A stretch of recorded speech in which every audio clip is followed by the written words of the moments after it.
in Colloquium, they put the younger Niyis there to hold the fort. And that's exactly what I'm doing today, holding the fort. Don't worry, Pastor Niyi is there somewhere. He's going to join us very soon and say hello to us. So, are we all ready? This is Niyi Adesanya Think Tank Colloquium for Pastors, Think Tank for Pastors Colloquium. And my job this evening is just to welcome you all. And so just so that this space is not empty and you're staring at his screen. So if you can hear me and if you are here, do let me know that you are here and you can hear me. As usual, it'd be nice to know where you are joining us from. And very soon I'll hand you over to Pastor Manuel from South Africa, who would be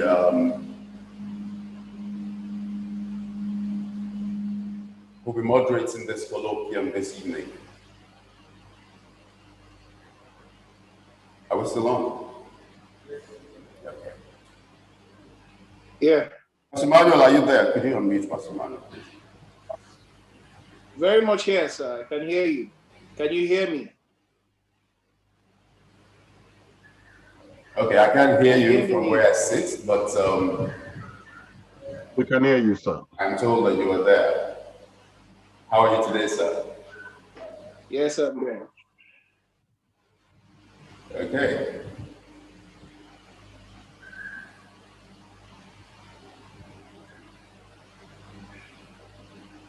Okay. Okay, Hammond is asking a question. Are we good to go?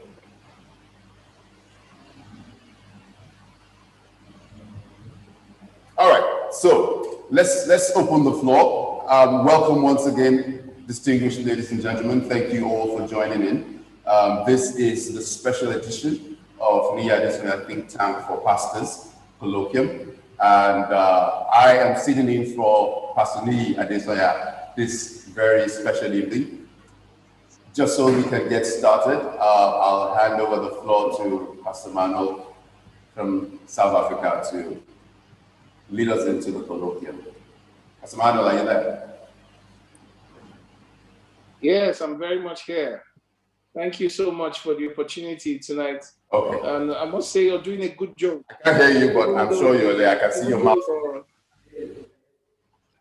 Yes.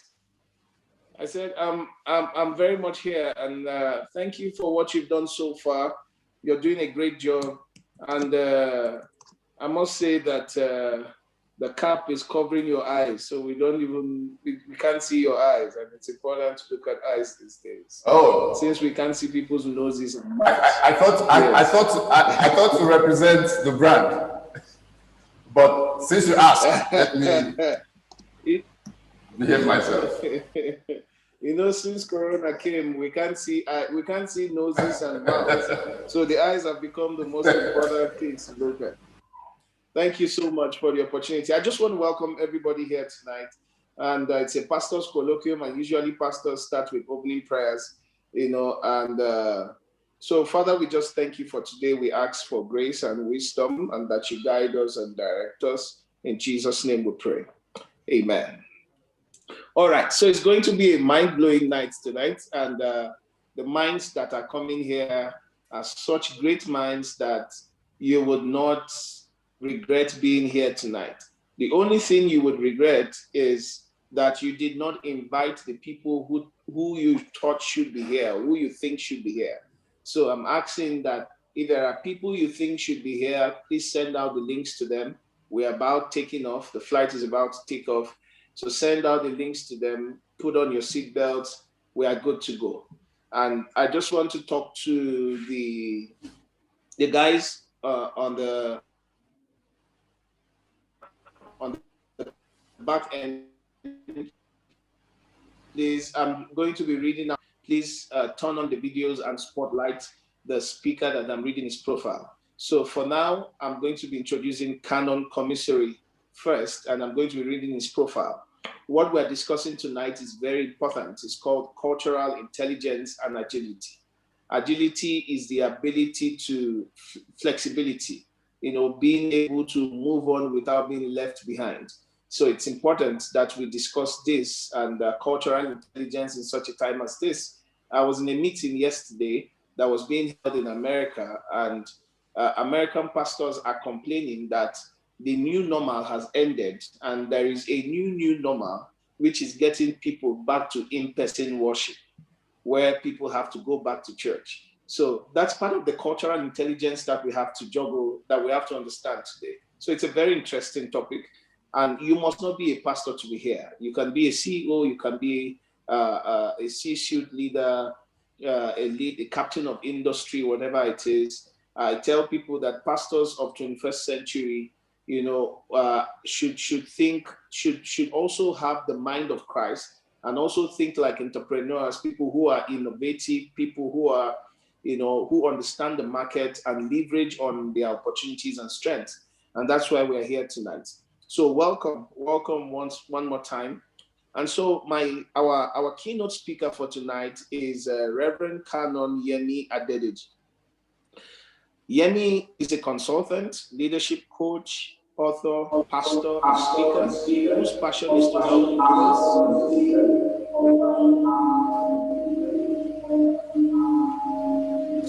Sorry, there's an echo. Somebody's repeating what I'm saying. Can we handle that? All right, that's great. Thanks.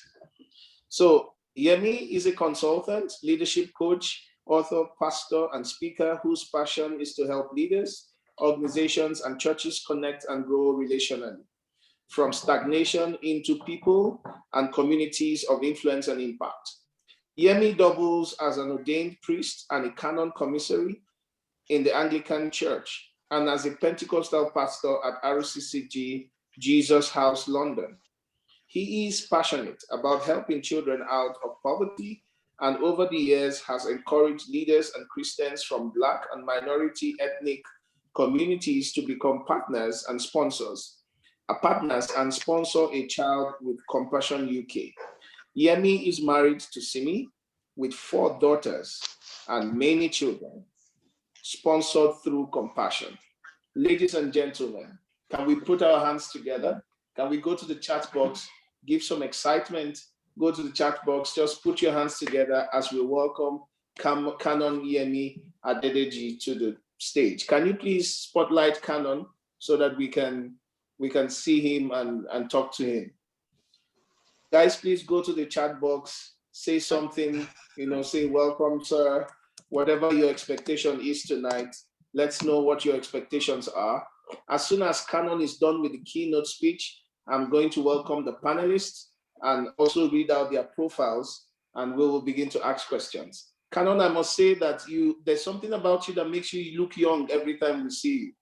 I don't know what it is, but I think you're 2 years younger than the last time we saw you.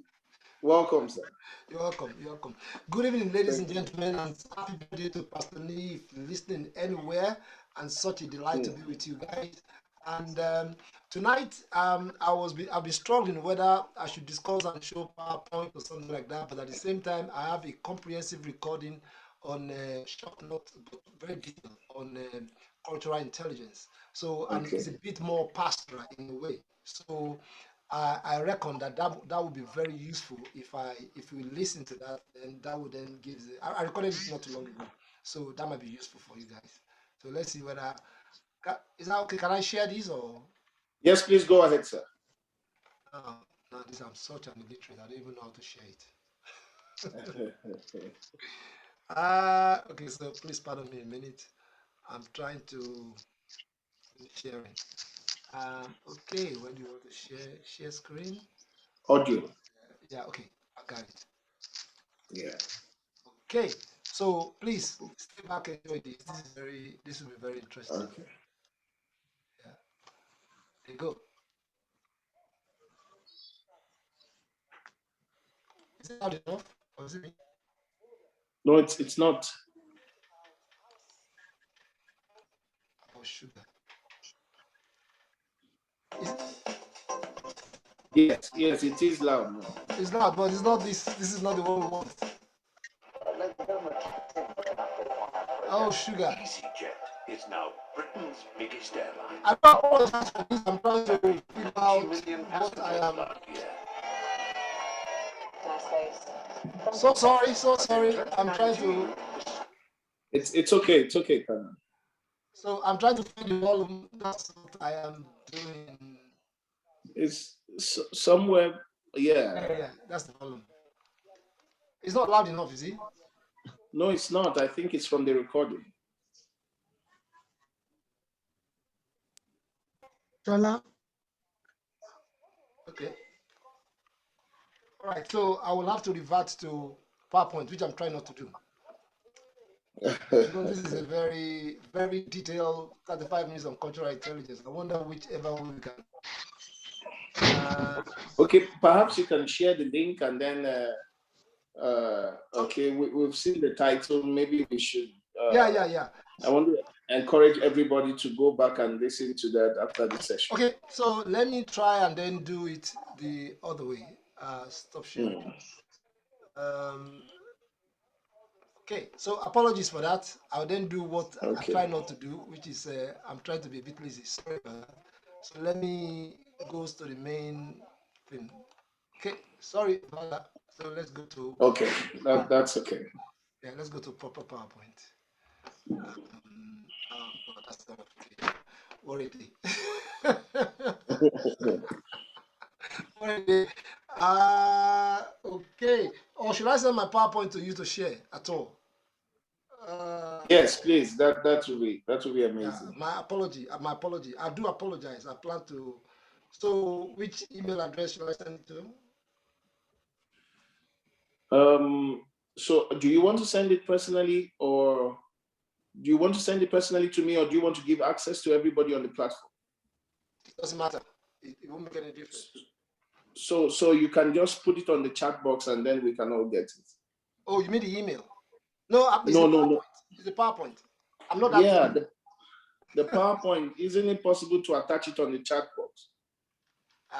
Okay, let me find. I do apologize for this. This is such okay. Especially when you're trying to navigate what you are trying. I can talk you through, but I think the PowerPoint will be most useful if I. Okay, calm down, Yemi. Okay. Just for me. Okay, if you're having difficulties, perhaps you can send to me and then I will share. I just pasted my email address. Oh, okay. Where's your email address? On the screen. So your email address is okay. Contact at yes. Apology, serious apology, please. Apologize. Pastor Niyi, it's your fault. It's your fault. I told you to tell me that it's okay. And I accept, sir. I accept it's my fault. No, it's not. It's not. Sorry about that, sir. This is embarrassment. I have cleared this with you. You should have told me that. I'm very sorry, sir. .info, is that right? Yes, sir, you're correct. So contact at Emmanuel. Binu, sir. No, Mobino, this is harassment. Sorry, sir. .info. That one is not going to. Why is that? Oh God, what it is. Okay, can we have some conversation going while I sort this one out? I really appreciate. Yes. Let me just find. Yes. Perhaps you can begin to give us a clue of what cultural intelligence is all about. Your own definition of agility. Yeah. You mean me or any other person? Yeah. Okay, yes, please. I'm just gonna go. Yeah, PowerPoint or no PowerPoint. Let me just get on with it. Yes. I'll just talk without PowerPoint. Okay. Let's go. Let's go. Right. Apologies for that. In 1905, it would have been better with PowerPoint, but let's go. Alfred Bennett introduced IQ, and then is a measure of academic capability or brilliance. But in 1990, Meyer and Salvore introduced EQ, which is a measure of emotional capabilities. But then people notice that it's beyond just having academic and emotional intelligence, that you require cultural intelligence. So in 2003, Haley and Ogg introduced CQ, which is a measure of intellectual capabilities. Now, what has necessitated this will have been cultural hatred, which is a major source of problem between people across all the times. You know, everything has gone global as we are right now. Business, education, politics, friendship, travel, and also the church. And all people are talking about is about respect and results. And also is about being yourself, adapting to other cultures. So since 2003, the reach for CQ has continued to grow globally all over the world. Now, we must then begin to look at what then is CQ, what is cultural intelligence. It's capability to function effectively in a variety of cultural contexts, both locally and internationally. So it's the lens at which individuals look at the world in what they do. It's the lens in which they understand what the people around them, the context around them, and the culture around them. So it is something that is not only local, but the local can take global and still be relevant. But then, we as pastors, we must have a theological framework behind this cultural intelligence narrative. I've always said that the master for cultural intelligence itself is God. Because God, through Christ, must have been the original founder of cultural intelligence. You can imagine the incarnational narrative of Jesus, kingdom of God, Jesus and angels, everybody in heaven, but God then sent Jesus into this world. So there's a shift from the culture of heaven and the culture of this world. So we believe that the kingdom of God is in our heart. But then when Jesus, who is divine, culturally engaged in the humanity, in such a way that he can even shift his culture between him being a Jew to a Samaritan and getting people from all contexts. And we can see that as Apostle Paul demonstrated that all throughout in the scripture. And most of the people that have traveled far in the work of the ministry, even biblically, will be those who have been able to adapt cultural intelligence. We can talk about Apostle Paul in the Mars, in Greece, or all his tours and journeys in the Acts of the Apostles and in the epistles. So we understand that cultural intelligence in many ways is also biblical. But then, why is CQ important and needed in today's world? Why is it needed for you as pastors and ministers? Like I said, we live in a global world with diverse cultures, which require global relationship, global work, global ministry, and global culture. You see, recently I built a website, and I understand that the whole world is now, you can be locally, but you must be able to engage globally in what is around you. So I always tell people that to build one website, the builder was in Dubai, the content provider was in France, the designer was in Nigeria, the photographer was from Ireland, the administrator from UK, and the logo designer is from US. Now, you have to navigate culturally through each one of these people and context, what they do, where they are, how they engage things, which means we are local, but at the same time, cultural intelligence requires that we must be global in what we do. But then there's a cultural challenge for many when we are navigating between cultural intelligence, and I want you to pay attention to this. Why did I say that? There's what really helps to understand cultural intelligence is what I call the cultural core. Cultural core is actually what we are all born with. Our culture, our food, our friends, our environment, the way we do things, the communication, the anecdotes, the stories, all that brought us has shaped us to be in a particular format of a culture. And that culture is what shapes what we say, what we think, what we do, and how we relate and how we engage. But then, here's the challenge.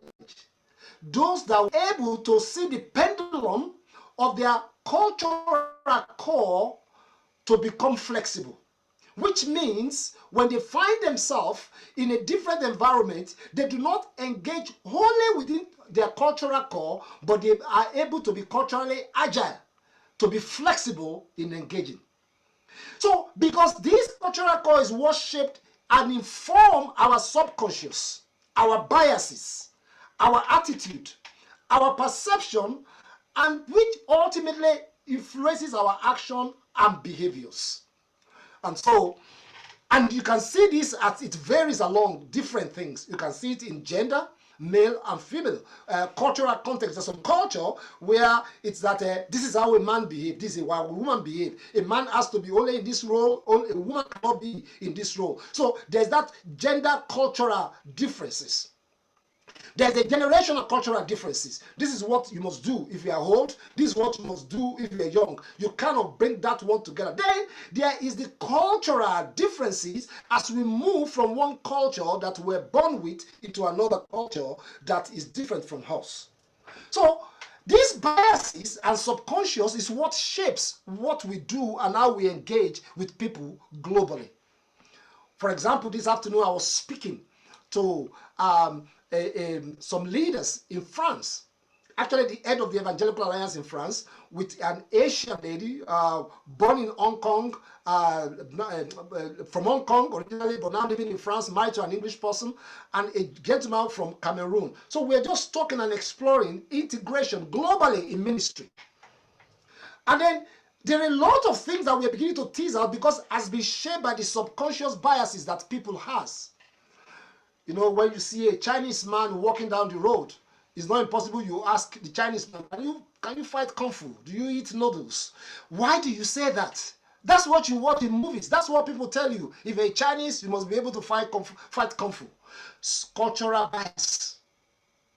If you see a woman with a hijab or whatever, covered up head and toe, and you will think she must be a Muslim. Why? Why should it be a Muslim? She probably might be a Christian. But why? Our cultural core shape our attitude, our behavior, and how we see things and how we engage with people. Same thing in our churches. Same thing in the way we do ministry. Same thing in the way we do business. So all these things shape how we see things and how we engage and how we relate with people globally. It's called the cultural core. But for those who are able to engage in the future, or who will be able to engage in the future, must be able to see beyond their cultural core and be able to see the flexibility. So it is your agility to be flexible in different cultural contexts you find yourself that will determine how you navigate the future that is now global. If you take, for example, if you're a pastor that is running online church, if you're not culturally agile, you are only going to be addressing only one particular type of people. So your cultural core means this is how I'm going to speak, this is how I'm going to preach, this is how I'm going to do things. But then you only attract people that are only within that cultural core globally. But for those who understand cultural agility and flexibility, you understand that I might be local where I am, but I'm speaking to a global world. And so if I'm speaking to a global world, my narrative, my nuances, my story, my expression must be culturally agile, that irrespective of whoever is sitting, listening to me, must be able to identify with what I'm saying and where I'm coming from. And so, one of the things that affects cultural challenges is the stereotype, the judgment or the attribute to specific we give to some race and ethnicity. So if you're from this ethnic background, this is how they've told me that you must behave. You will know if you are from Nigeria. They will tell you that don't marry this person from Ijebu, or don't marry this person from Akure, or don't marry this person from here. Why did they say that? It is the cultural core that created a judgment to a specific ethnicity or a gender or a group that may not be true. And most of the time it's not true. So those who created it from the core value of what how their culture has been centered upon. And so you must not marry somebody from this place, you will say. Then you ask why. There's really no reason, but it's because of the way the cultural core of our mind has been shaped. And it affects the way we behave. And so, for us who are ministers, who lead churches, our ability to see beyond the cultural core that is very rigid and be able to move within the pendulum of the flexibility that will make our engagement agile is what is going to make us advance to the future. What about microaggression when we're dealing with cultural intelligence? You know, there are subtle verbal non-statements that are denigrating or insult or messages that are often directed towards individuals to marginalize their identity because of a particular cultural category or place where they come from. And it doesn't mean that that's who they are or what they are, but it's because of the cultural core and context that all of us have grown up from. So, which is so important for us as pastors, as leaders, to be able to move beyond what is supposed to be the assumption that we see, and to be able to diffuse it and create an agility and flexibility when we are engaging people either within our local context or within our international engagement. But then there's a great myth, my brothers and my sisters, that we must debunk. There's a great myth. What is that great myth? We think that because I'm of this culture and I've traveled all over so many cultures, I'm cultural intelligence expert. I'm culturally agile. Or maybe I work with other people that doesn't look like me or smell like me. I'm culturally agile. Or I engage with people who I'm different with. I'm culturally agile. I have a bit of cultural intelligence. Well, that might be true, but it's a myth. Because cultural intelligence is not just what we think. It's a learning that is personal and a process that we have to go through to become culturally agile. Now, the core of those people, maybe I travel, for example, I've been to maybe, I don't know, 59 or 60 countries. Because Hello, can we mute Radiant? Is it Radiant that is talking? Sorry, Canon, please go ahead. Yeah, because I have been in certain countries across the world does not make me to be culturally intelligent about the culture of the place. So we could say, oh, I travel. I travel a lot. I travel to 50 countries. I'm very culturally agile. No, you're not. It's a myth that we give ourselves, or I have friends who are Asian, who are Indian, who are Americans. That I'm culturally agile. No, to be culturally intelligent, our core must not change out of the sympathy. It's about evaluating our cultural values and give space for flexibility to learn something new. It's about learning. It's about changing our context and our position to a new knowledge, to a new language, to a new environment, to a new community. It's actually about deconstructing to reconstruct what we see as what appears to be a myth of impenetrable engagement with other people. So, for us as pastors and leaders, there's a missional imperative for most of us who are pastors and leaders, because we have been called to go into the world. We have not been called to go into only our own kind of people. The people that comes from our background, the people that comes from our culture, the people that come from our context. We have been called to go into the wide world. Then how do you engage the whole wide world if you don't understand the context of engaging with the whole world? Because what is we want to impose ourselves, we need to do is to learn other people so that we can be culturally agile in engaging with them. You know, I've learned a lot of lessons in trying to be culturally sensitive and agile, having going with my core. I don't know whether I shared in my last example. I went on a visit to Kabul, Afghanistan, with one of my minister friends for ministry and mission. And as we got into one of the first meeting we went to, we were there for almost 1 hour, just asking about how's the camel, how's the goat, how's the brother, how's the sister, how's the wife, how's everything. And I was getting irritated. We didn't come here to come and ask about goat and camel. We came here for business. So why is this happening? But about 5 or 10 minutes before leaving, we were able to now have a and to have a comprehensive, complete agreement of what we went there for. And that shocked me. So as we were going, I asked my colleague, why is that? Because my English brain says, go there, do business, go away. And he said this to me. The culture in this country is different. He said the Asian culture, despite being Christians, they are different from our European culture. He said in this culture, if there is no relationship first, there cannot be an engagement. There must be trust. We must drink tea together. We must share bread together. We must ask about our family. Then I trust you. Then you trust me. And then we are able to then do work or do ministry together. So that was a learning curve for me from understanding that my cultural core was fixed when I was there. But suddenly I realized that the flexibility of understanding where I find myself must be stories about that, even in doing mission and ministry. My job as an ambassador for compassion means I've traveled to about maybe 24, 25 countries across the world, getting children out of poverty.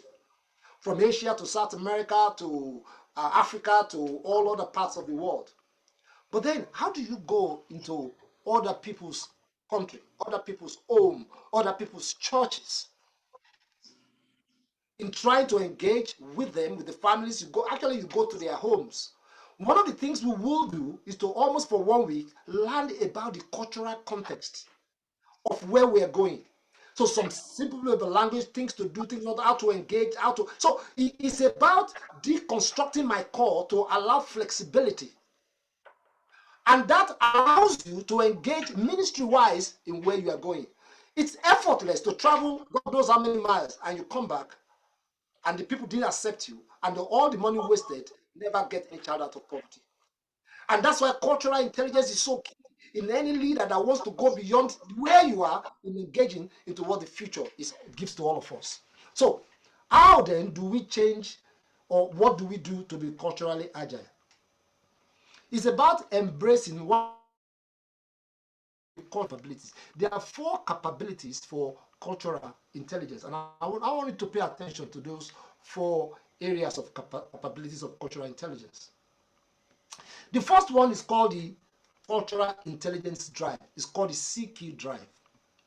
It's actually your level of interest and persistence and confidence during multicultural interaction. And then there's a CQ knowledge, I will explain further, is your understanding about how culture are similar but yet different. Then there's a cultural intelligence action strategy, your awareness and ability to plan and to multicultural interactions. And then there's a cultural intelligence action. Let me unpack it a little bit before I round up, because I want my panelists to be able to have conversation. See, your cultural intelligence drive, like I said, is your level. You must have a drive. Is your level of interest. I have an interest in this culture. And it's your persistence. And persistence, I want to learn about this culture as I move globally. And it's your confidence in when you are motivation, your intrinsic interest in other cultures to be able to engage with what they are. Now, it's about learning. How do you do that? By asking questions. By asking colleagues, what do we need to do in this context? Because the drive makes you to have an interest in a new cultural environment where you find yourself. I'm a bit of a learner in that kind of a stuff, because if you live in United Kingdom like I do, it's a very interesting place where if you don't understand, if you don't intentionally learn the cultural nuances of the people, like most of you will know, what an Englishman says is not what an Englishman means. And if you don't understand that, you miss it. When an Englishman say, let's have coffee sometimes, that means don't even think about it. It's not going to happen.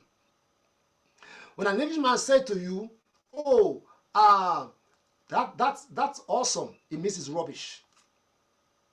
So there are a couple of words that you have to read behind the lines, because an Englishman is never straight. They are too polite. They are just too polite to tell you you are out of order. But if you don't get it, you will think they are. In fact, you need to get them to know that the man have just insulted me. It's just made a mess out of me. You'll have got them before you understand it. And there's a way they crack the joke, the way they say it. So for you to be culturally agile, so it's an intention to drive yourself, for me to now understand what are those level of interest of the language and nuances that they are engaging with, so that I understand that when you say, oh, let's have coffee sometimes, I might as well not just ask you again. It's over. It's not going to happen, as compared to persistently asking you. So that is what crossing cultural intelligence line, understanding what is applicable to other people. Now, my friends in America, they are very straight and direct. They just tell you the way it is. And then you are thinking you are too brusque.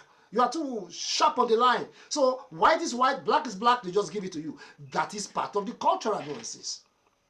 For us, in our culture, as Nigerians, it's so interesting. I was working with a friend of mine in front of a Nigerian restaurant here in London. So there are a couple of Nigerians outside, and they were shouting, hey, they were, this one will shout, that one will shout, that one. So my friend was scared and said, oh, they're going to fight themselves. I said, no, that's culture, man. In Nigeria, you shout. The one that has the highest voice will raise the decibel. Another one will raise the decibel. So the one that has the loudest voice is the one that everybody listens to. He said, but they're scaring me. I said, no, they're not scary. That's the way we do our thing. If I take you to Lagos, you will hear a lot of those noises. It's everywhere. That's how we roll. So that's culture. Whereas in this place, it's as everybody stay in their home. So you have to understand, it's that CQ drive that we need to know. Even as pastors, when we are engaging with people of cultural differences, we must understand, how do we engage such people? It's an intentional drive, even when we are international in doing our ministry. Then there's what I call the cultural CQ knowledge. Is your ability to understand how cultures are similar, yet they're different. For example, the value and norms from different cultures are different. What is value for one culture is different from what is value in another culture. Respect is big value for us, Africans and Asians. I always use that example that when my friends, when we were outside doing something, I could call, like the Archbishop of Canterbury. Now, can you dare call head of church in Nigeria by first name? You're finished. Because that's culture. But here they'll prefer you, don't call me by any title, just call me by my name. And then you have to understand that culture. For us, respect is key, is fundamental. But for them, everything is just let it be. Another one is leadership in culture. And if you don't understand that, you're going to miss it. Our leadership style in Africa and Asia is very strong-willed from the top, near autocratic. I say it, you do it. That's how we roll. In fact, top to bottom, that's how we understand leadership. In the other parts of the world, like in Europe and in some countries, it is bottom to top. So it's a function of let us all think about it together, and we come to resolution or to what the decision is, and then we'll all build it up. Now, if you try that as a pastor, they will tell you God didn't call you. You can't be telling us, church members, to be thinking for you what you want to do. You hear God, tell us, I will follow you. Don't tell us that we should be thinking. It's not our job to think, it's our job to just follow. You can see the differences of how leadership is different. You can even see differences in hospitality. You know, our people, the cultural context of people in Europe is not the extremely generous culture. Not extremely generous. So I've just spoken at it's called a multiplication conference, a massive conference, whatever, yesterday for Church of England, or God knows how many thousands of people. And today they send me a small coffee, a small tea, and chocolate in a box, and they wrap it well. They say thanks for speaking.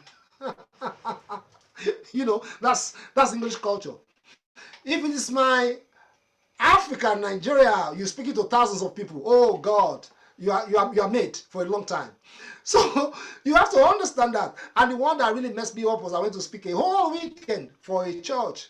And when I was going, they give me £30 book voucher to buy a book. I'm saying like, this will not even buy my petrol to get back home. But so is the way they see hospitality. There's nothing wrong about it. So, but we are different. We are very extravagant. We are very kind. It's the way we are. So if you don't understand the culture, you might be saying that they find us. The most extraordinary one was we invited one big guy here in the UK to come and speak at a conference, and we're expecting him to come in a, with a car, clear the car park, and the guy just ride the bicycle in. And we're thinking, are you kidding me? Why ride bicycle? And took off his helmet, rough his trousers, and said, I'm ready to go. Culture. Because that culture is a function of value. What is valuable to us is invaluable to others. And that's why we have to understand the cultural differences that we see and in the norms and how we do things. Same thing in communication. When we communicate, culturally wise, we call eye context. African and Asian, I call eye context communication. And you have to understand that if you're going to do ministry globally, we don't say everything. We expect you to say, we say a little bit, and we expect you to begin to unwrap it like an onion. You are breaking it down like an onion. So your mother doesn't tell you everything, but you know that there's a lot behind what it is and what it is. But in the context, it's a low context for the Europeans, the Americans. White is white, black is black. We don't operate that way. I'll give you a good example. I was having a dinner with my children and a friend of mine who is a Caucasian in their home.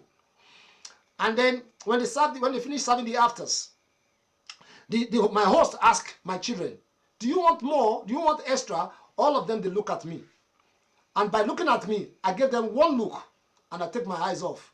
So quickly they said, no, we're okay. So he asked the other children who are English, said, do you want more? They said, of course, Mom, what are you talking about? They went to the fridge, they put everything out. So my kids were looking at me and said, this is suffering. So I kept my eyes straight. I said, it's like you just try me. So they were like, we're okay, So you can imagine that our language, our communication is eye context, while the people from other parts of the world are low context. I'll give you an example, which I've used many times. When you are communicating to Japan, the Japanese or the Asian, a friend of mine who was doing a conference there was in Japan doing a conference, and understanding cultural context. After speaking like this, he asked, any questions? And nobody put their hands up or asked question. And then he left. He asked the host, did I do anything wrong? Why is anybody not asking question when I finish speaking? And the host, a Japanese, told him, you don't understand the culture. You don't ask, is there any question? But he said, what should I do? He said, what you need to do is to look at their eyes, in their eyes. The person that is looking at you is the person that wants to ask question. And you mustn't say, do you want to ask question? What you must do is you must introduce, you must tell the person, as the person is looking at you, you now tell the person, what is your question? So he said, because they will never approach you first. So you must then say, what is your question? The guy said, thank you. So the next day, after finished speaking, you will look around. Whoever is looking at him say, what is your question? And the questions were coming. What is your question? The questions were coming. But you can imagine, it went from a mind of, I've done. Any question, put up your hands or talk. Nobody said anything. Why? Because that is a high context communication environment. If you have been saying, if you have to be speaking that in America, before you finish in America, sorry for any American here, they will have double talk you. Hey, come on now, because that's how Americans are. They are free. They want to engage. They want to say what they want to say, and do what they want to do. The same thing, if you find yourself in a cultural meeting with other people from around the world, you will notice that some are quiet, some will hold the mic and talk most, and some will just rather be in between. It's all about the cultural context. How do you engage in all of these things? 2 weeks ago, I speak at the European Assembly of the Evangelical Alliance. So they have about 40 different nationalities at that. I was doing some of the keynote in the morning. But I understand that because English is not their first language, I must engage in a cultural context that must suit their world. So, because English is not their first language, I must then pick my word one by one. Because as you say, they have to digest it, assimilate it, understand it before they interpret it. And I was also speaking to people who do not like the kind of way I'm talking to you like this. It's not PowerPoint, you are not intelligent. It has to be PowerPoint, detail one after the other. So it's important to have the CQ knowledge. And then the third one is called the CQ strategy. That is your awareness and ability to plan for multicultural engagement and interaction. So you strategize, you plan ahead of it. You are aware of what you are going to sense when you are moving cultures. If you're doing a global church, you strategize. What am I going to say? Which people are listening to me most? How do I reach out to them? If you are going to plant church abroad, what do you know how many churches that are planted here from Nigeria or from any part of the world that have not moved from one place to the other? Why?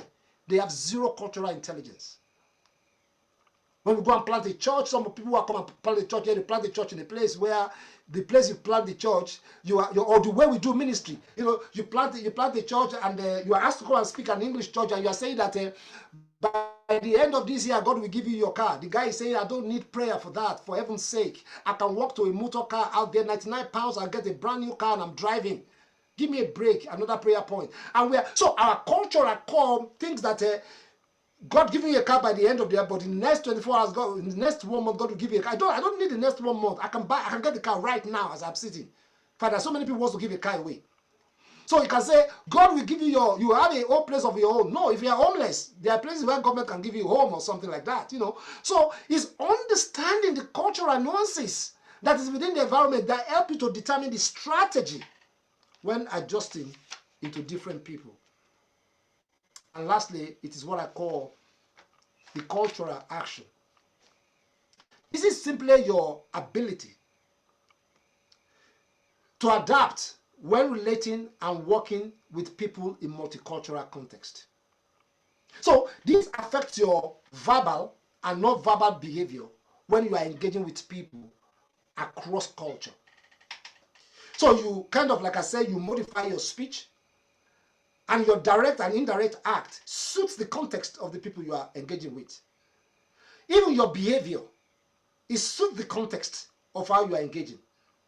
So for many who wants to do ministry overseas, maybe in Asia, maybe in America, maybe in Europe, your understanding of the context of what is in the country is important before you engage. Or else, it will be a challenge to accept what you bring. I always say this, being an Anglican priest and a Pentecostal pastor. But I'm preaching in my Pentecostal church. I go straight to the heart. I don't need to go first to the brain. You go first because we are emotive people. We are very emotional. So you hit your Bible text to their heart with narrative, with story, with nuances. We get it. And then I lead you to the brain. In my Caucasian world, don't start with emotion. That means you are non-intelligent. I must start with intelligence first. I must be able to tell you, I've read Socrates, I've read, I must name books apart from the Bible. So the people listening to you think that, you are intelligent, you are worth talking to us.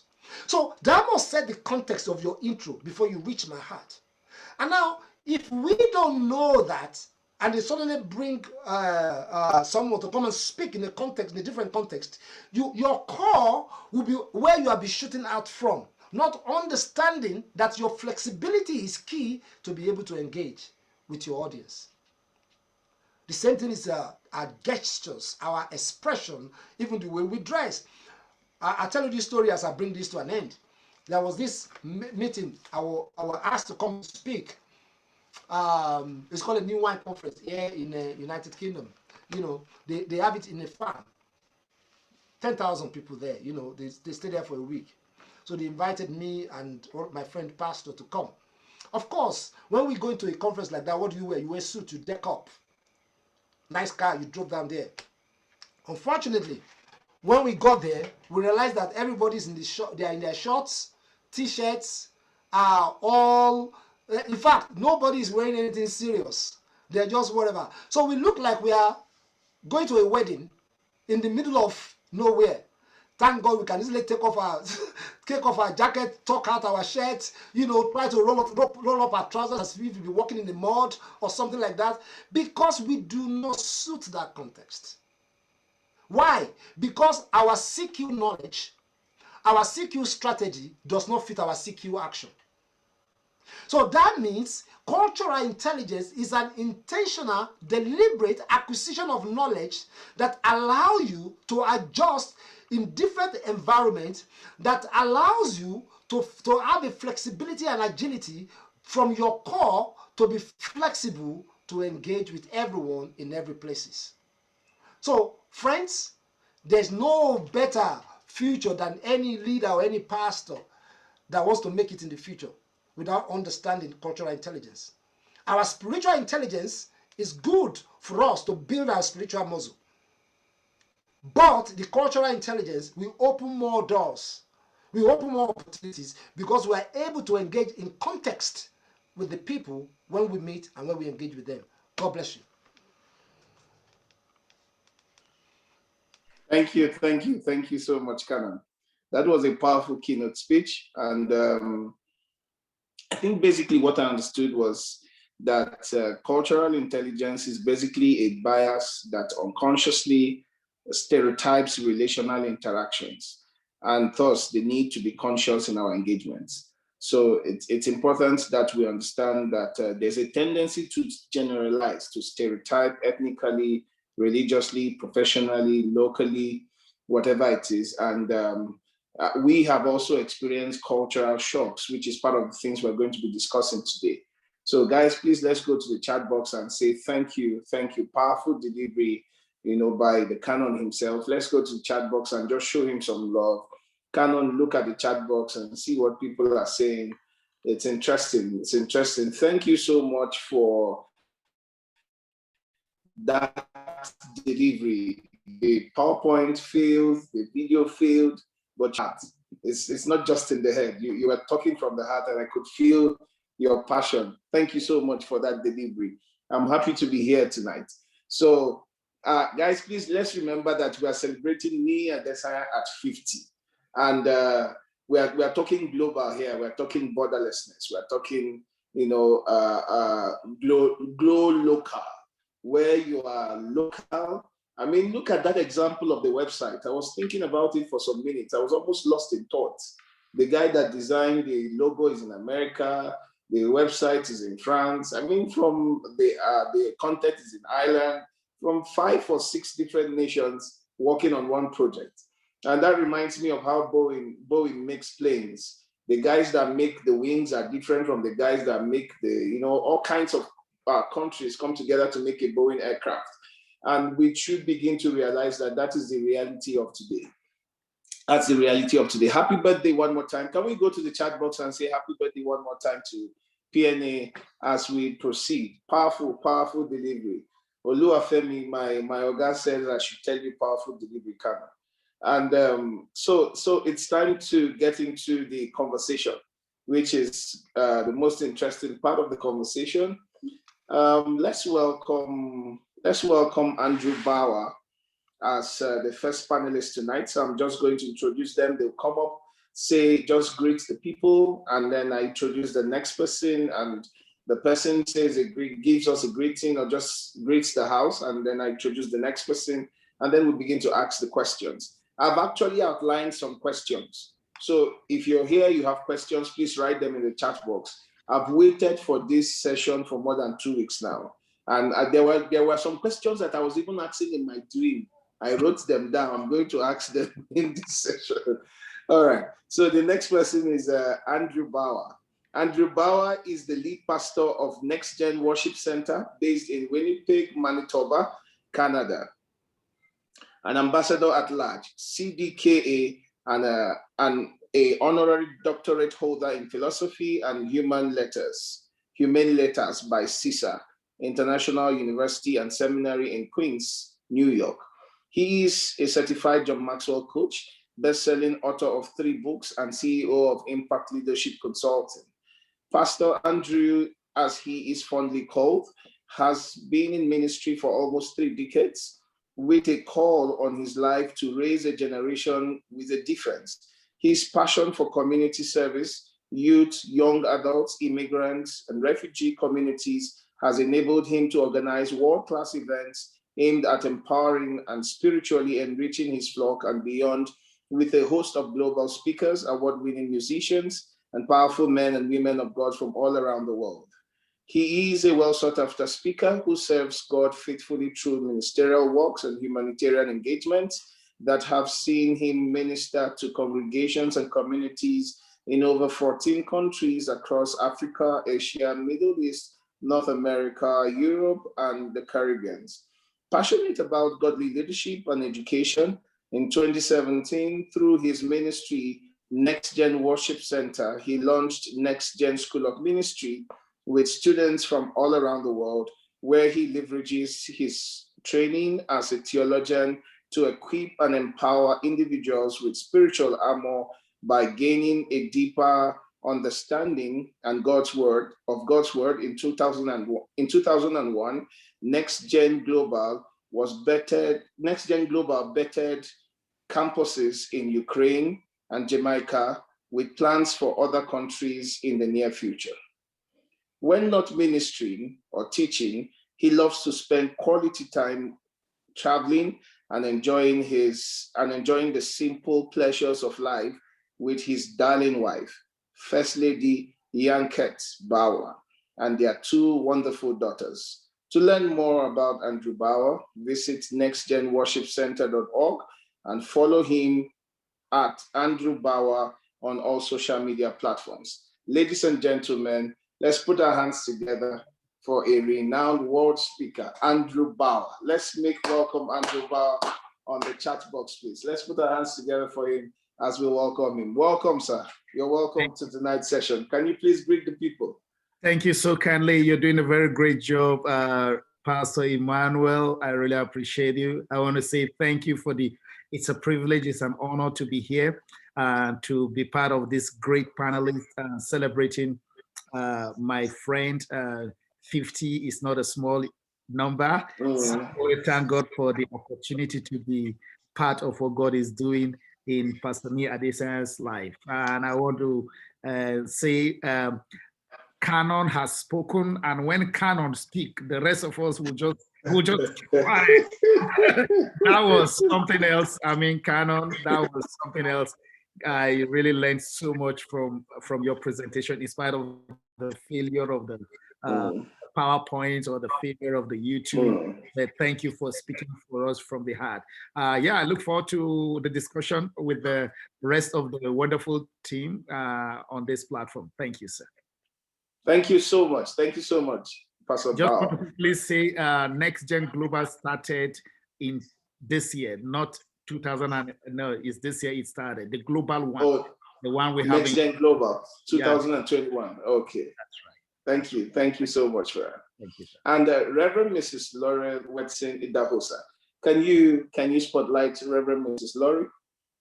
Reverend Mrs. Laurie Wetson Idahosa was born in Wilmington, Delaware, USA, in a pastor's home. She married Bishop F.E. Benson Idahosa in 2002.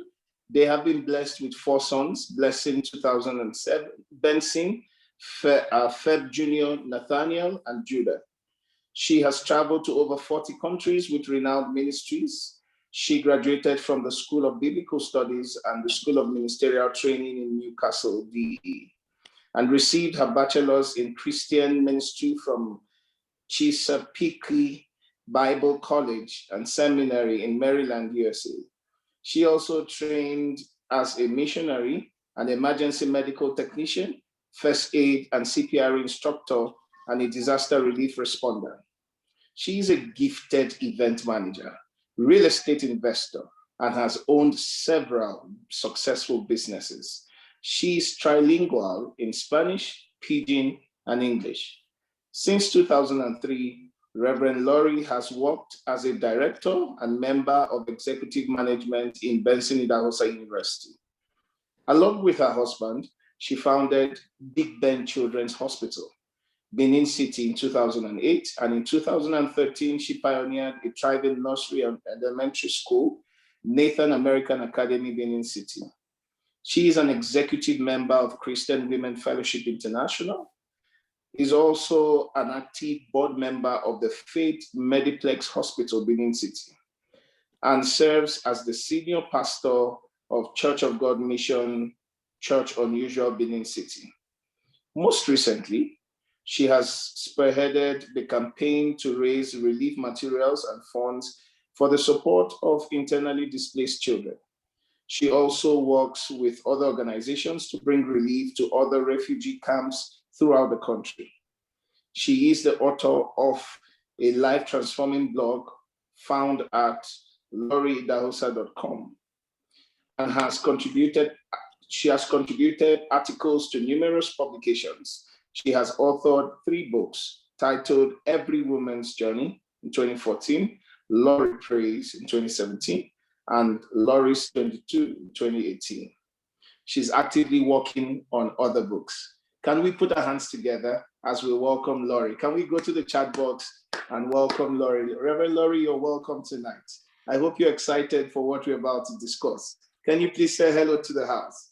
Hi, yes. Good evening, everyone. It's wonderful to see you. What a remarkable speech which we just heard our keynote speaker give.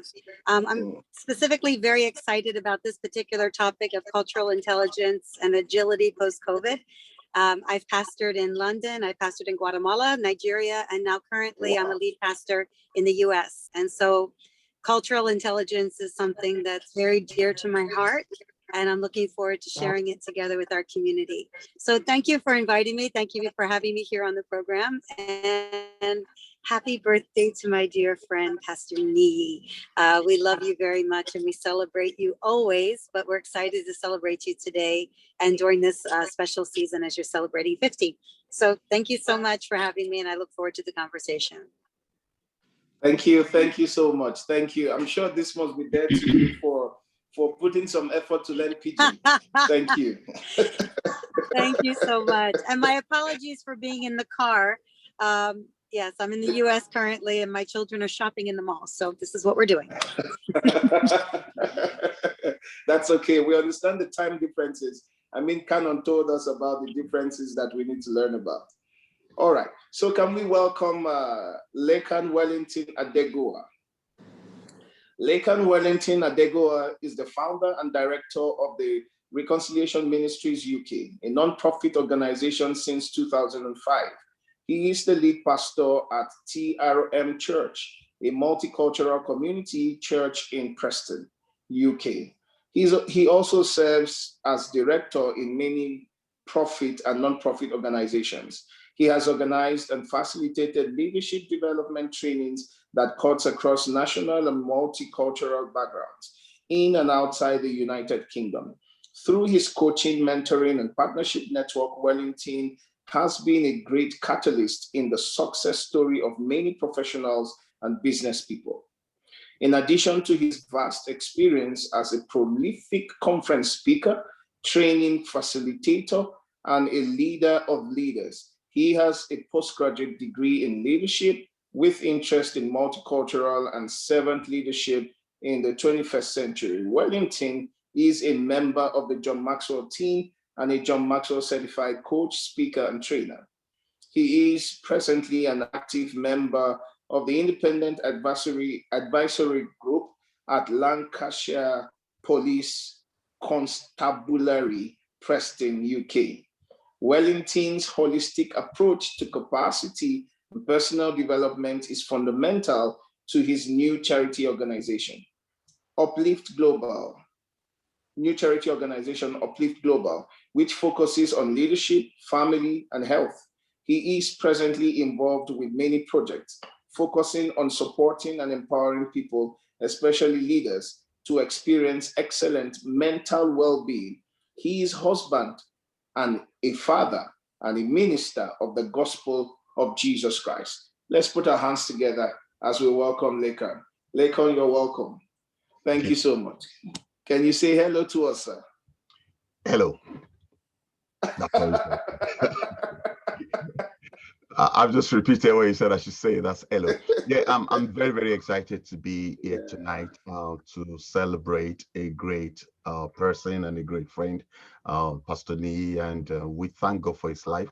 And I want to really appreciate Canon for such an excellent, in fact, mind-blowing keynotes, speech. And we're all excited to be here. And I think just being here tonight, it's great for all of us, and I'm looking forward to being a part of the conversations, to continue with the deliberations, and also to enjoy the fantastic contribution from all the great people on this platform.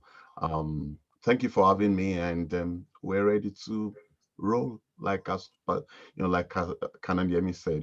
This is that's how we roll. Okay. Thank you. All right. Thank you so much, Pastor Lekon. I just wanted to say something, just as a point of order. I'm calling the names of the people the way it appears on the profile. So I saw Reverend Laurie, and I called Reverend Laurie. I saw Lekon. I saw Pastor Andrew Bauer, and I addressed as Pastor Andrew Bauer. And it's ministry ethics to address people the way they write it. So if I didn't say Pastor Lekon, it's because I didn't see Lekon. That doesn't mean I disrespect you in any way. No, don't worry. It's because I don't put the titles at all. Don't worry, I'm fine. Okay. Okay. Yeah. And let's welcome Sam Okodwa. Sam Okodwa is the lead pastor of RCCG My Father's House, Salford. My Father's House is a dynamic church with young and upwardly mobile people. He believes in birthing dreams in the place of prayer. He is a lover of worship and a teacher of the word, an ardent student of the word. He's passionate about identifying, nurturing, and magnifying potentials in the place of prayer and teaching of God's word. He is a pioneer of Channel of Grace and Investment Club and a charitable organization. He's also the founder of the Cornelius Project, which aims to help people in need. He is currently an assistant zonal pastor in RCCG. He's married to Sarah Okodwa and blessed with 2 wonderful children. Welcome, Pastor Sam. So good to have you here. Thank you so very much. Thank you, Yes. Pastor Emmanuel. Thank you. Thank you. Thank I want you. to say, Yes. happy birthday to, Pastor Niyi, a wonderful brother, a wonderful friend, a magnanimous human being, Sincerely, it's someone that I have a lot of regards for and I love so very much. He's someone that, is worth listening to. You need to stay with him and understand, what I'm talking about. It's just wonderful. I want to thank Reverend Canon Yemi Adedeji for that insightful keynote speech. Sincerely, it was deep. I was typing and writing things down. I had the privilege of being with him since Friday. He was with us in Manchester from Friday, Saturday, Sunday, and Monday, and I learned so much from him. So it's another opportunity to be sharing the same panel with him today. I want to thank God for, what it's doing in his life. I want to appreciate all the panelists as well. Pastor Andrew, we're meeting again. Pastor Lekon, my brother. Pastor Laurie, I'm meeting her for the first time, and I think a good opportunity as well. Thank you so very much. And she is very loaded. Reverend Laurie is I've heard her speak on children, on parenting, and that was amazing, really, really amazing. So my first question will be directed to Reverend Laurie, and then I will. Second question is, Reverend Laurie said she's pastored in different scenarios, in different cultures. My question is this: I haven't lived overseas and I work domestically. So what is the relevance of cultural intelligence for me? Now, I'm not asking for myself, I'm asking for someone out there. For someone who has not traveled out, what's the relevance of, why should the person be listening to this anyway? I think you're mute. Can you unmute yourself, please?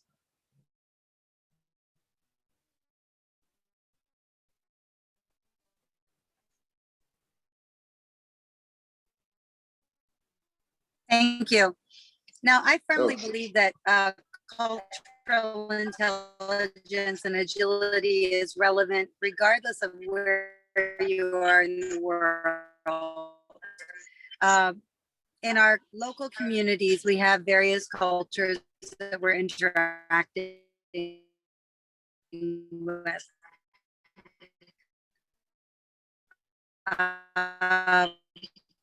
Having had lived in the Nigerian community for the last 19 years, I can say that we're very blessed to have a consistent,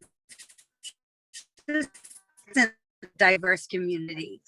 What can a Black church do? It's also like that in the US, where you have Black churches and white churches. What can a Black church do to have a mixed congregation? I'm sure you understand the question, right? Yeah, absolutely. It's not difficult, and it's all a function of what I said: your core and your flexibility. And what do you think you are being called into that community for? For example, if I look at myself, I started out at a full Black church in the UK.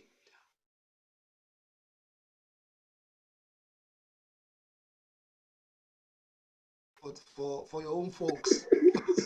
You're a missionary. You better get on the queue. They made me to not almost left, to go and engage, to learn the culture of the people of this land. Went to theological college, became an Anglican, whatever, and things like that. But I have not left my own community. But what has made me is made me a bridge. So I understand those dual cultures to be able to integrate and interpret. Now, for a church who is saying that, why should I do that? You have to think, are you called to yourself, or you are called to the community where God has placed you? So if you're called to the community where God has placed you, the first thing you do is to learn the dynamic and the contextual setting of that community. What do they like? What don't they like? How do they engage? What do they don't then engage? So that would then give you the capacity to come out of yourself, to become flexible, to learn what's in that community. Because ultimately, as a church, with what we're doing is not missional. Then we are just doing it for ourselves. So we're not gathering ourselves, we're not gathering, but we are scattering. We have not been called to gather alone, but we have been called to scatter. Thank you. Thank you so much. Thank you. So, Reverend Sam, Sam Okodo, I want to ask a question. Have you been in a situation where you had to act like the Romans because you are in Rome? If you have, is that the best thing to do? Is there a balance to it? Can you tell us about, because now Reverend Laurie is telling us that there are gay communities, there are people whose sexual orientations, so if you're in Rome, is it best to act like a Roman? Thank you so very much. Yes. I like that scripture. And thank God, and you're bringing it to fore. That's 1 Corinthians 9 from verse 19. Let me just read a little bit and now explain and try and answer that question. It says, for though I be free from all men, yet I've made myself servant to all that I might gain the more. You talked about gaining the more, It says the reason why he became all things to all men is to gain the more. It says, and to the Jews I became as a Jew that I might gain the Jew. It was all about gaining. It's all about productivity. And that was what Paul was talking about. The intention of Paul is not to be a chameleon that changes his methods and messages to adapt to new situations. That's not what his message was. Was Paul a compromiser, who adjusted his message, to please his audience. So that was not what he was doing. And that's not what Pastor Laurie was saying. It was not about adapting your message or compromising just to, make your audience happy, adjust or adapt to them. No, he was an ambassador, not a politician. He didn't come, to tell you one thing and do another thing. That was not what Paul was doing. Like Reverend Amy was talking about, contest. Paul, if you read about Paul so much and him talking about this, Paul is like many of us Nigerians. Paul had a burden for the Jews. Anywhere Paul goes to, and he sees a synagogue, he goes there first until he starts having issue and they push him out, and that's when he goes, to the Gentile. He had a burden for the Jews, but he had a call to the Gentiles. Now, for us as believers, we must understand that yes, we might have a burden to gather people of like minds, like color, and all that. But we should have the vision that it is beyond just those people. Because sincerely, I'll tell you, the way we do pastoring to a large extent, overseas, is more about just gathering our kind. Why? Because we have not, put a lot of effort into getting to know the culture of other people. We are not very sensitive to their culture and to be able to reach them in one way or the other. So I've been in the situation. Sincerely, at times, I get some Caucasians come around to church. And by the time I see that I'm not able to handle them, I signpost them to other churches, other Caucasian churches, right? Because, I'm being sincere, we've not trained ourselves enough, to be able to accommodate them. I think that's just what it is. Okay, thank you so much, Pastor Andrew. Further on the same question, my question is: when you go to Rome, is it best to behave like Rome? And while in Rome, you meet Greeks. Can you be a Roman and a Greek at the same time? Because this is a very critical question. Because the Black folks have a way they understand God, and the white folks have a way they understand God. So is it possible to be Roman and Greek at the same time in your approach? I don't know if you understand my question. Yes. Yes. Thank you. Great question. And I want to piggyback on what Reverend Sam said. You have to look at the book of the Gospel of Mark. All of us are pastors here, so I'm sure you know this. Just the Gospel of Mark was written by John Mark. John Mark wrote the Gospel in the Roman church. He wrote it in Rome, but he wrote it for Greek audience. So I am answering your question based on he was writing it in Rome. The audience that were reading it are the Greek audience. That is why some people are finding it very difficult. Was the Gospel of Mark written to the Roman church? Yes, it was written to the Roman church, but was it for a Roman audience? No, it was for a Greek audience in Rome. So yes, we have to be very intentional about being agile with where we are. You can be in Rome and try to accommodate both the Romans, the Greeks, everybody. Apostle Paul said, "I became all things to all men, that I may win some." The challenge is, I want to say something from what Canon said. Canon said something that it depends on what your call is, which I believe. So if you are not called to a cross-cultural ministry, you may not be able to attract the cross-cultural congregation you're looking for. However, there is a way you'll be able to relate with them. You'll be able to connect with them, which is critical. And we need to be able to understand that it's just being versatile in your awareness of where you are and dealing with the people, knowing the people you're dealing with. There's a great book that I want to recommend to everybody here. It's written by a lady called, the title is Culture Map. Culture Map. It helps you be able to know how to connect culturally with everybody. And I remember when Laurie was saying with the diversity of what is happening, do you know that you can be in Nigeria right now, the way it is today, just like Canon said, you can be in Nigeria, you've not left Nigeria, but you know what? You are talking to somebody who is not a Nigerian, watching you from South Africa, from Toronto, Canada. How? Through Facebook, through Instagram, through YouTube. So that means even though you are in Nigeria, you have to think about the other cultures that are going to be part of it. So for me, I am my own approach to this is I recognize that I am a Nigerian. However, in trying to connect cross-culturally, I will have to use the Nigerian example that I know, but I will also use the other examples that I know to be able to relate with them.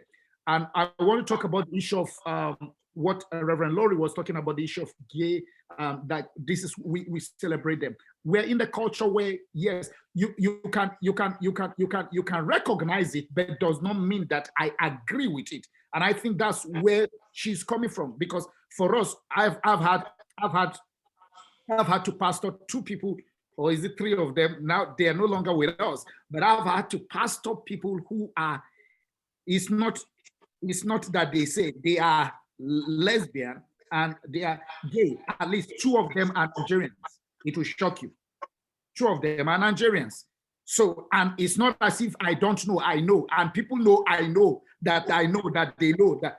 But they have to be able to come to church. They have to be able to come to church and feel that the church is loving, not condemning. And that is one of the things that made some of them feel acceptable. So yes, you can be in Rome and be able to minister to people from every area, but you just have to be able to know that there are so many nuances that you have to come to overcome. You see, the beauty of this conversation is that everybody here have mingled with people from various cultures. Yeah. So we are all responding from a practical approach. I like the fact that you even use church members as an example. This is, when I came to South Africa and I had to pastor people, who, if you tell Nigerians that these people are your church members, they will say that you, the pastor, are backsliding. It took me time. It took me time to learn to communicate love in a different way altogether. So, Pastor Leko, before we start afresh, I just want to ask you, what is culture? I think that's where we should have started. What is culture? What are the basic components of culture? What is culture to you? How can we just understand culture in simple terms? Can you unmute yourself, please, sir? I do that all the time. Yeah. No, I want to say that, like, from all the things we've said and all of that, defining culture is not straightforward. It's not that easy. But basically, I would say that it's something that we have acquired over time that determines our behavior, our practices, our custom, and all of that. What I want to say really, which is, I think that's very simple, but what I want to say about culture is that sometimes we get carried away to think that culture is about ethnicity or just nationality and belief system. And I think that's why we get into trouble, because when we talk about culture, and we need to first begin to understand that cultural intelligence cannot become real with any of us until we understand that cultural context goes beyond nationality, belief system, and all of that. Let me give you a great example. As parents, many people fail in their parenting because they're not culturally intelligent. Because even the child you live in the same house with the same belief system, same everything, has a cultural orientation that is different from your own. And so without cultural intelligence, you can't even be a good parent, because it's not about nationality. You can have the same belief system and have this different culture. You can have the same color and have different culture. So I think one of the limitations we get in ourselves into is when we begin to purely look at a church, or we're Nigerians or Ghanaians or we're Black and all of that. Cultural orientation and practices will go through and break through all of that very well. And I can give you so many examples of that, which many of us are familiar with. That's, the family one is example with parenting. Our children and our culture. Now, we live in the United Kingdom, and I speak to a lot of parents. They struggle with their children, and basically because they're not culturally intelligent. A child who have a concussion of cultures, sometimes we're dealing with a concussion of cultures, but we look at culture in a very simplistic way, as if it's just 1 + 1. I'm an Hausa person, I'm from Ghana. No, it's beyond that. We have very mixed, multiple, very difficult cultural concussions. That cultural intelligence must go beyond nationality, must go beyond belief system, must go beyond all of that before we begin to, unravel and put these things, where it's supposed to be. So what I want to say is basically culture is the way we behave, is affected, many things affect it, our practices and all of that, but so many things are involved. So we need to understand that. I think I will stop from there. By the way, Pastor Andrew, I have also pastored Nigerians, gay people, from very known families in Nigeria, from very wealthy background, but they're gay in England, and I've pastored them. I sit in meetings that people beside me are transgenders. You understand? I think some of us, maybe we'll get to that later. When we think about cultural intelligence, we need to think outside of the church. To be culturally intelligent and to have a multicultural church, they're not the same thing. And we need to separate that. Cultural intelligence is not just for having a multicultural church. We need to separate all of that. And then let me stop there. Thank you. I think that Canon should hold a confession service for us so that we can confess. Okay. But you're bringing out a very interesting point, that you don't need to step out of your house to need cultural intelligence. Even right inside your house, you need to be culturally intelligent with your children. And Pastor Andrew said something very important, that you don't have to travel to be culturally intelligent. Even typing on Facebook, on Instagram, you need to understand that some other cultures are also going to read what you're typing. Very interesting conversations we're having here. Reverend Laurie, I have a very beautiful question for you. Benin City is a city that is rich in culture. And to be married to a very prominent family in Benin City, you have to be culturally competent. For instance, perhaps that's why you picked interest in pidgin, I don't know. But Benin has a very rich culture and they appreciate their culture so much. My question is this: what is the difference between cultural intelligence and cultural competence? Is it the same thing, or is there a difference between cultural intelligence and cultural competence? Well, I believe, thank you very much for acknowledging the hard work that it took to live in the Benin City environment. I believe that cultural intelligence and cultural competence go hand in hand. You have to be culturally intelligent in order to be culturally competent. So just one moment, I'm going to step out of the car because just a moment. Okay. So sorry about this. No problem. Yeah, so I firmly believe that you have to have an awareness before you can start to apply that awareness. And that's really what I love what I'm seeing here. I love the conversation that we're seeing, but I believe that the awareness is so important. And I love that the conversation even went a bit further to say that just because you're a certain color doesn't mean that you respond like everybody else of that particular color. I love that, because I saw some comments in the comment section relating to Black churches and white churches. And I happen to be a lead pastor in a church that is very racially and culturally diverse. I have Hispanics and white and Black, and It's a very diverse community, and we worship in ways that are culturally diverse. We worship in different languages. We worship with different styles of music, and I believe that all of that shows respect. So the more that you show that you're interested in someone else's culture, that you embrace their culture, that you're taking time to understand their culture, then the more that you do that, the more that you show them respect, you show them love. So for me, for example, living in the Benin environment, I found that it was essential for me to learn Pidgin English because I needed to be able to communicate that I respected the communities that I was serving. And most of the community that I served spoke freely in Pidgin English. I serve a younger generation, so I had to learn their music. I had to learn about their video games. I had to learn about the things that are of interest to them. My church in Nigeria was a predominantly young church between the ages of 16 and 35.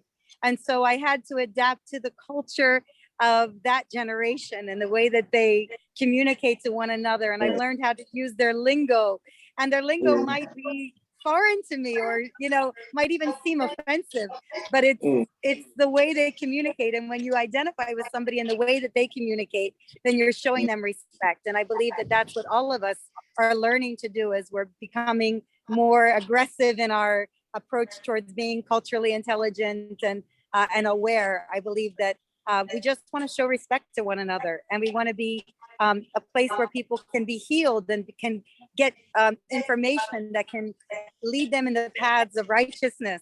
But it's important for us to speak their language and to understand their language in order for us to be able to communicate the word of God to all the different people groups that we're called to. This is beautiful. So cultural intelligence is what will lead you to cultural competence. If you're not intelligent, then you can't be competent. Absolutely. Thank you so much for that, Reverend Larry. Thank you. Canon, please, I have a very interesting question. If a pastor were to move from Nigeria, or from America, from Pakistan to the UK, and I've always advocated that there should be a reception for missionaries who are going international. You don't just walk into a country and say Jesus is Lord.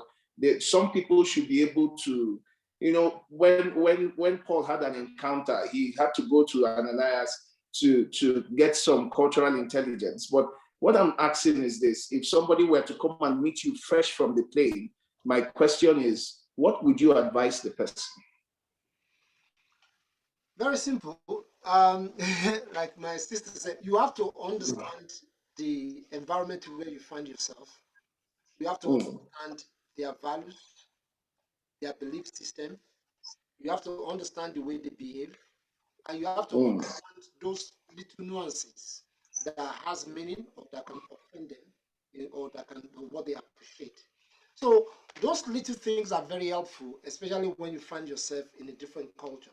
It could even be dressing, like I said. It's not impossible that you dress inappropriately that could make people feel otherwise. So there are little things that because if we want to reach people, we have to engage with the people in a way that they will accept us. Let me give you an example of my own journey.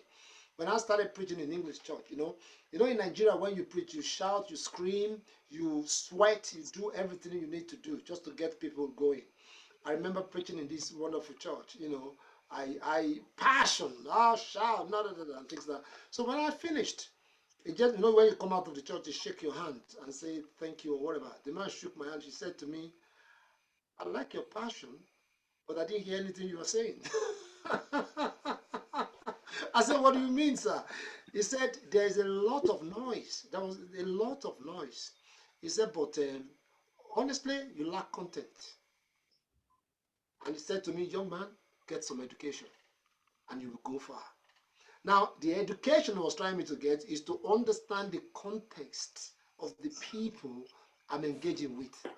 That's what works well with all my in Nigerian context. In this environment, they really want, there's a way in which you engage with it in a way that you can be welcome, and what you're saying has meaning, and you can go far in doing your ministry. So I will say, if anybody is coming to Nigeria and welcoming them, I will say deconstruct to reconstruct. There must be constructing to reconstruct. In another word, I would say derope to re-rope.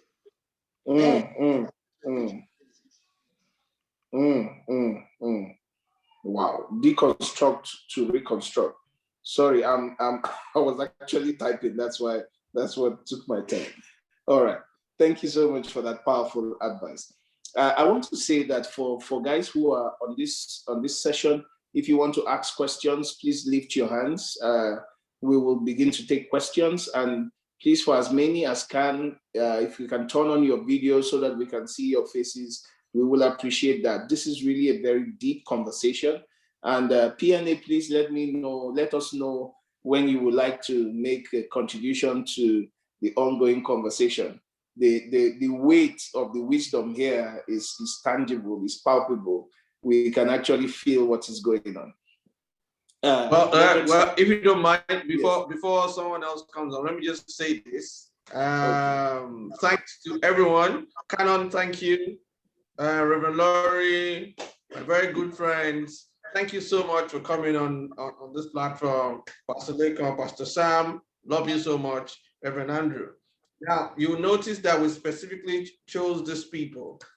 And then there are no Nigerians on this platform. Intentionally, no Nigerians on this platform. No Nigerian pastor, nobody pastoring in Nigeria. Because I wanted practical experience. People who have seen it, who have touched it, who have handled it. And then we can see it come on this platform right now. We can see a whole lot that we can pick. And I just hope that they will help all of us having plan B. You know, Nigerians that we have plan B, plan C, plan D. I hope you help us put this plan into perspective. That we don't come and we get this root shock on how snow would deal with us. Or, how, you can stay in your brother's house and there for a long time, and then without getting a job, or you still get to eat. But, I need to see all those, those perspectives. Please don't limit it just to ministry. Help some of us who are into business who will come into town and will come and figure out how do we blend? How do we get into your culture? Again, thank you so much. At the end, I will come back and say a big thank you to all of you. It's a pity that all of you will not be with us on Sunday, but you can watch online. Please DHL the cake to us.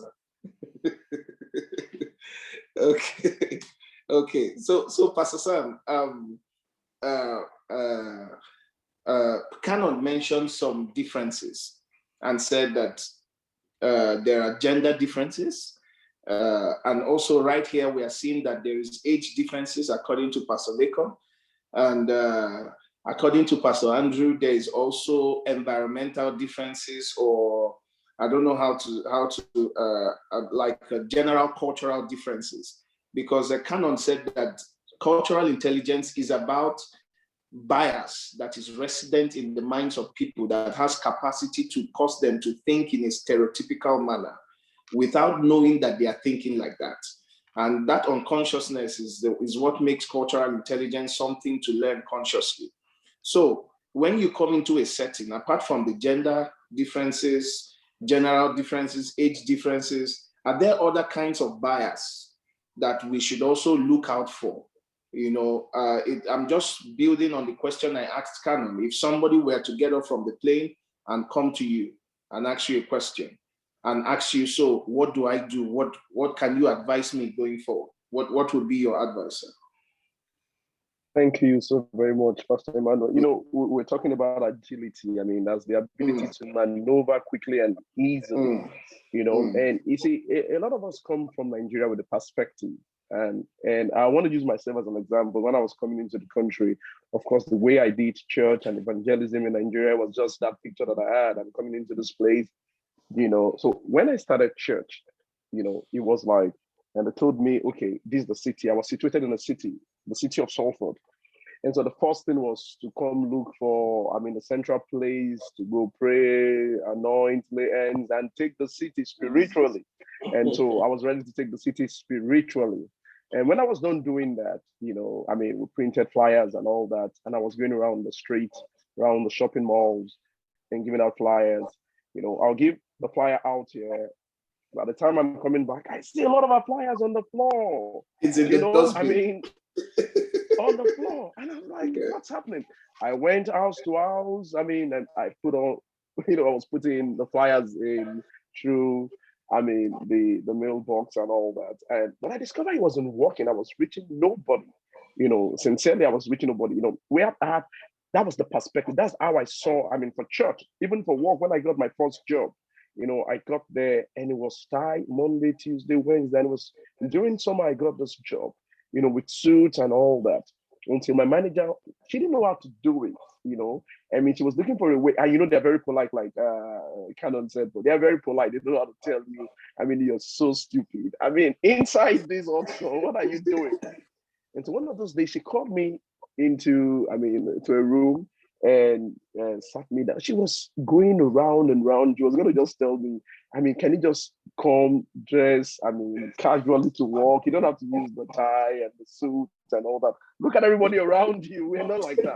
So we have that perspective. I mean, it's the first thing that sincerely, and I agree 100% with Reverend Yemi, the first thing is to deconstruct. Is to look how they do things. You need education. I tell you, the first thing is sit down and look at how they do things, because of course we have a lot of stereotypes.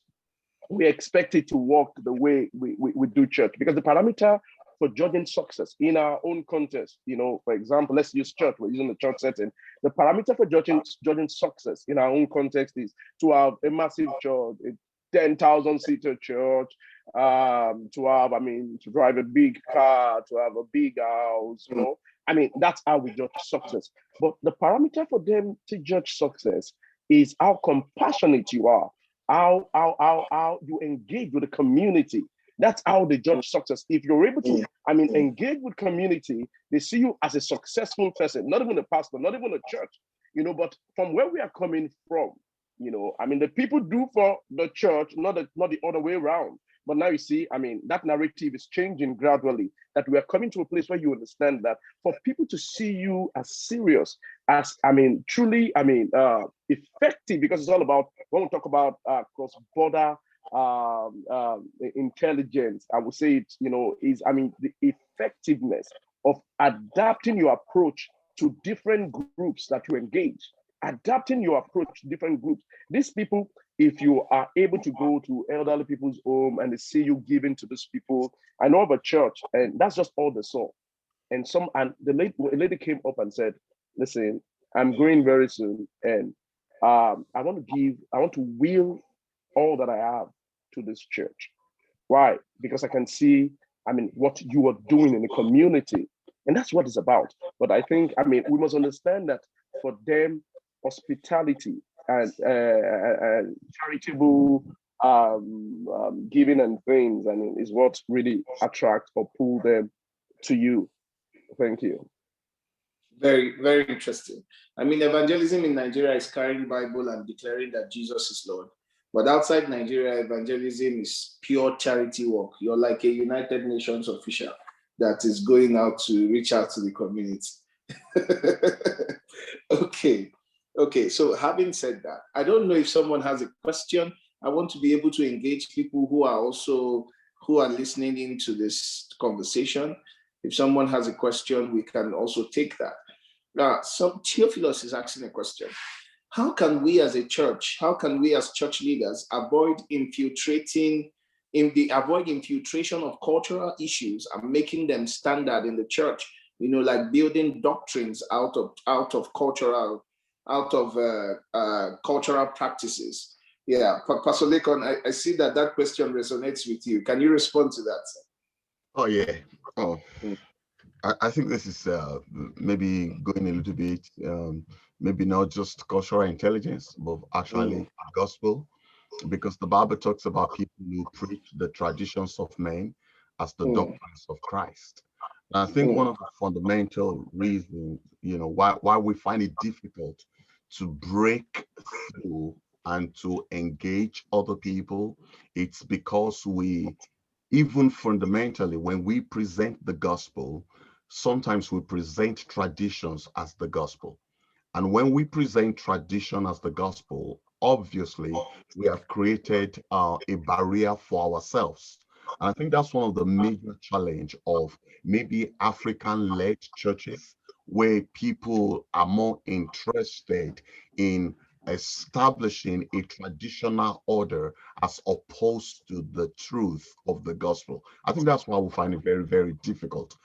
So what I want to say about that is this: if someone teaches the genuine word of God, and with some of the scriptures we have said, like, being a Roman, a Roman with the Roman people, and being a Greek to, to the Gentiles, and so on and so forth, it's important for us to establish that the gospel of Christ can break and go through any culture without any problem. Now, I am not trying to say that we're going to bury our cultural orientations and all of that, but we just need to understand that the word of God is able to deal with that. Now, if I can add this very quickly, one thing that amazes me, I've been in England for some time, and I have seen many things. For me, let me tell you my own unique journey, full about, thank God that God helped us.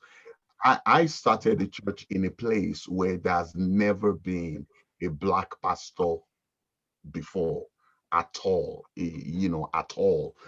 Many years after we started, there was not even a single African pastor, not to talk about a Nigerian, and a lot of other Nigerians that started when we started, for one reason or the other, they couldn't continue at all. I can count how many churches started when we started that could not continue at all.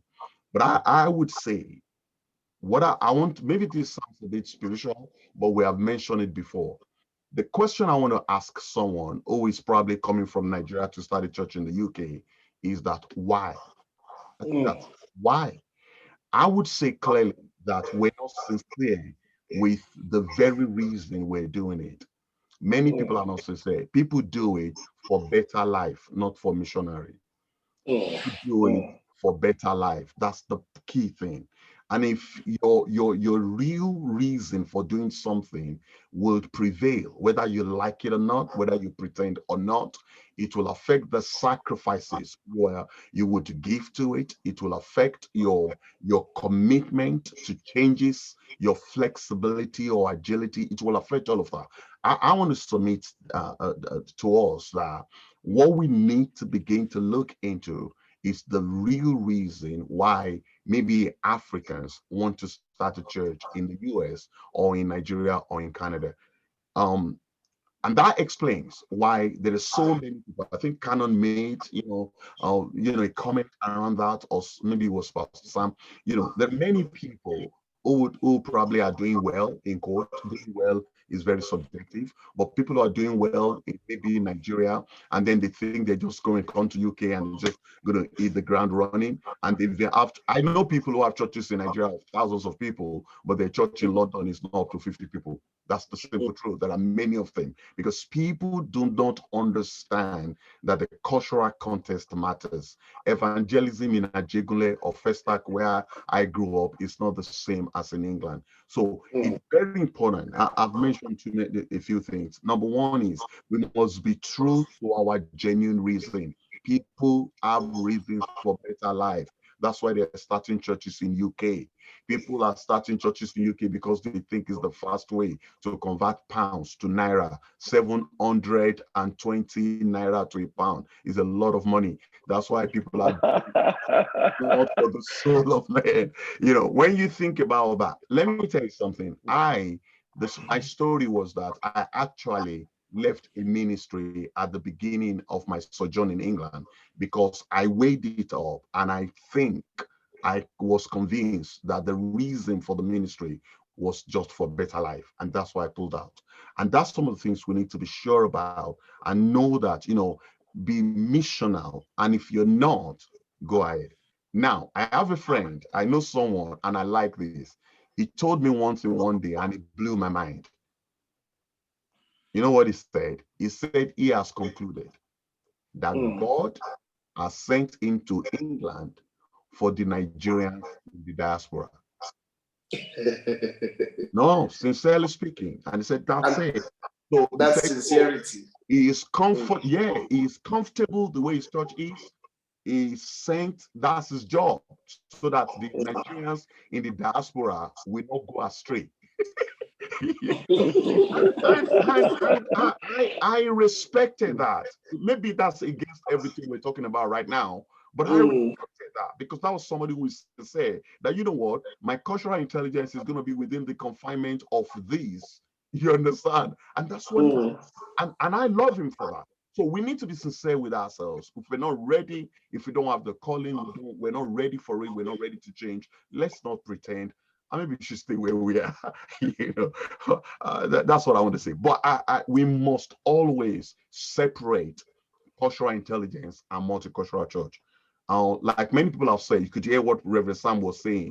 You know, you go beyond. You have to do beyond the church. You have to go beyond the four walls of the church with cultural intelligence. Some of us might know, cannot hear me. He does a lot of things outside of the church. That's how to impact the people. I involve, in fact, my impact on the non-African community majorly outside the church. You know, we have meetings within our church during the week that is 100% non-Black people. Do you understand what I mean? Specifically. So you just have to know what you want to do, what you're called to do, and be comfortable in your own skin. I don't think all of us need to have multicultural church, but all of us need to be culturally intelligent. Thank you. You made a very important point. Emmanuel, sorry, before you go on, if you don't mind, I know my friend has an appointment in the next 5 minutes. I'm talking about Reverend Andrew Bauer. Please, and I know there's another childhood friend of mine who has raised his hand forever, Jide Shoyemi. So please, if you can connect those two people before Andrew Bauer leaves the platform, and Jide Shoyemi has been raising his hand, probably has a question for Andrew Bauer.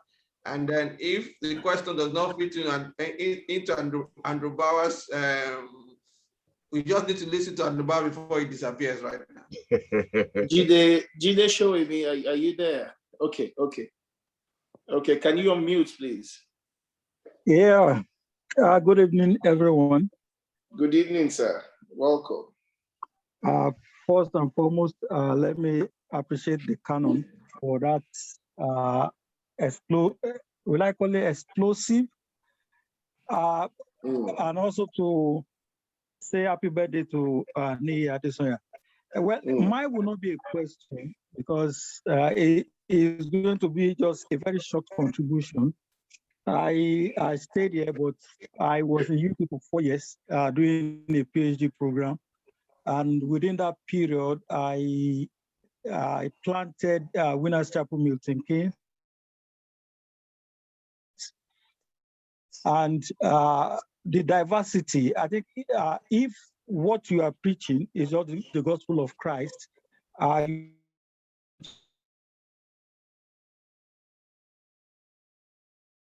with cultural orientation, cultural change, because the Bible is against any belief, or because you're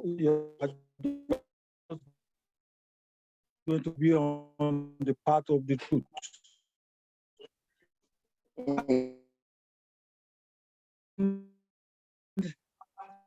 I took part in most, what's it called, evangelism. It was a WhatsApp meme that says